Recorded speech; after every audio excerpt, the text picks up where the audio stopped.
Diskaya. Brigada Balita. Ito naman hong PNP HPG bukas daw sa pagtulong sa customs sa investigasyon. Diyan nga ho yan sa mga luxury cars ng pamilya Diskaya. Brigada Kath Austria, i-brigada mo! Brigada. Bukas ang PNP Highway Patrol Group sa pagtulong sa Bureau of Customs sa investigasyon sa luxury cars ng pamilya Diskaya. Ito'y makaraang matapos ng HPG ang pagsusuri sa 8 mula sa mahigit 20 luxury cars ng mga Diskaya.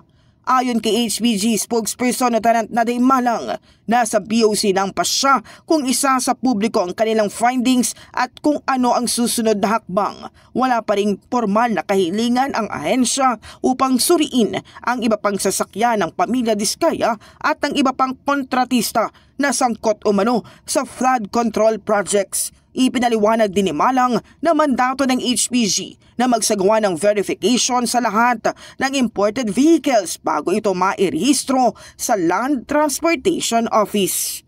In the heart of changing lives, ako si Brigada Kath Austria ng 105.1 Brigada News sa FM Manila, The Music and News Authority. Brigada Balita Nationwide. Ang bahaging ito ay hatid sa atin ng Drive Max Coffee. Ligayang tuloy-tuloy.